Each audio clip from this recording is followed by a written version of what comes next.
छोटकरीमा आफ्नो कुरा राख्नुहोस् मान्य सदस्य।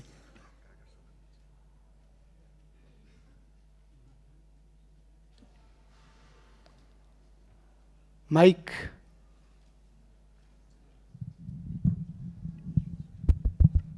सम्माननीय सभामुख महोदय, नियमको 56-58 को या व्यवस्था बारेमा चर्चा भयो।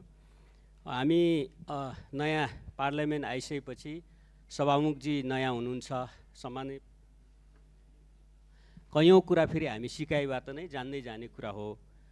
यसरी हेर्दा हामी कैयौँ कुरा चाहिँ शङ्काको लाभ दिने कुरा, कैयौँ कुरा सहयोग गर्ने कुरा छँदैछ। यसमा चाहिँ हाम्रो सम्मान पनि छ, सहयोग पनि रहिआएको छ। प्रतिपक्ष बेन्चले पनि सम्मानजीलाई सहयोग गरिराखेकै छ।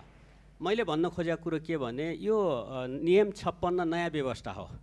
गत प्रतिनिधि सभाबाट मात्रै हामीले राखेको हो। 64 मा पनि थिएन, 70 मा पनि थिएन, 74 मा पनि थिएन। किन राख्यौँ भन्दा सदनलाई जीवन्त बनाउने, मन्त्रीहरूसँग अन्तर्क्रिया त भइरहेको थियो। प्रधानमन्त्री स्वयं उभिएर, किन सभाको मुख्य नेता भनेको त प्रधानमन्त्री हो, जसले बहुमत होल्ड गरेको छ, के काम गरिराख्नु भएको छ भन्ने कुराहरू प्रत्यक्ष रूपले संवाद गर्दा सदन जीवन्त पनि हुन्छ, लोकतान्त्रिक पनि हुन्छ, भाइब्रेन्ट हुन्छ र यसले चाहिँ जनताप्रतिको उत्तरदायित्व अहिले हरेक जनतातिर उत्तरदायी हुन सकिँदैन, तर चाहिँ जनप्रतिनिधिहरूले उठाएका प्रश्नहरूलाई रेस्पोन्स गर्ने र आफ्नो यथार्थ बताउने माध्यमको रूपमा हामीले यसलाई इन्डोर्स गरेको हो गत संसदबाट।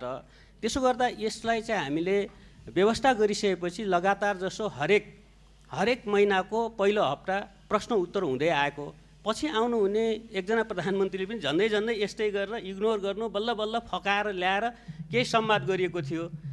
सभामुख महोदय, यहाँलाई पनि थाहा छ त्यो पार्लियामेन्ट। त्यसो हुँदा यसले चाहिँ बढीभन्दा बढी यसलाई चाहिँ संसदलाई जीवन्त बनाउने, जनउत्तरदायी बनाउने माध्यम हो। त्यस अर्थमा सम्माननीय सभामुख महोदयले यसलाई चाहिँ प्रोपरली यसलाई कार्यान्वयन गर्न मेरो अनुरोध छ एकातिर। अर्कोतिर फेरि यो पनि हो, सभामुख प्रधानमन्त्रीजी म संसदसँग अन्तर्क्रिया गर्दैन भन्दा चाहिँ उहाँले चाहिँ यो नियमावलीमा नराखेर, नयाँ नियमावलीमा नराखेर जान सक्नुहुन्छ। विगतका अभ्यास पनि त्यो छन्।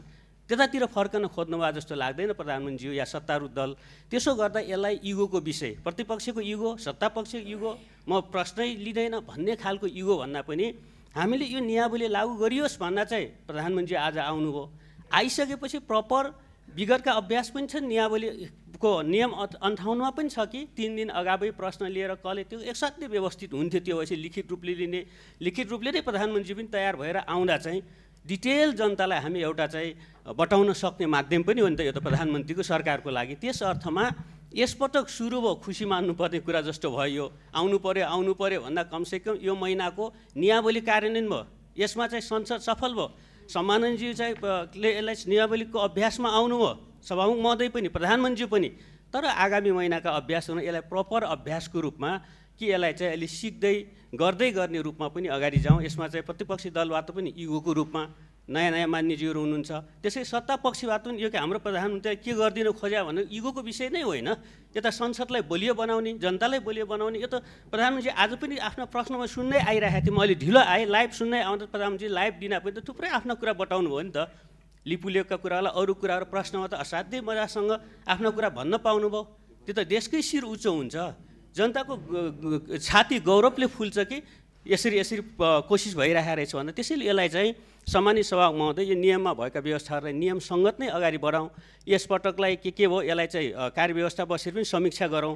त्यसो हुँदा चाहिँ संसदलाई एउटा मर्यादित ढङ्गले, प्रतिष्ठित ढङ्गले, नियमसङ्गत ढङ्गले अगाडि बढाउँ। त्यसो गर्दा सभामुखजीलाई मेरो सुझाव के छ भने कार्यव्यवस्थासँग अलि बढी परामर्श, झगडै गर्ने हो भने यो त पार्लियामेन्ट व्यवस्था त दलीय हो, दलका प्रतिनिधिहरू मार्फत नै गर्ने हो। त्यसो गर्दा अलिअलि झगडा गर्ने, विरोध गर्ने, आफ्नो असहमति राख्ने भए पनि भनेरै हो नि त। त्यो त व्यक्ति रिसिभी प्रधानमन्त्री सभामुखजीसँग मेरो कुनै व्यक्ति केही पनि छैन, मान्यजीको व्यक्ति छैन, यो त आफ्नो पार्टीका दलका पोजिसनहरू हुन्। त्यसो गर्दा यसलाई सम्मानित ढङ्गले, व्यवस्थित ढङ्गले, लोकतान्त्रिक ढङ्गले हाउसलाई अगाडि लाने ढङ्गको प्रतिपक्षको पूर्ण रूपले सहयोग रहन्छ।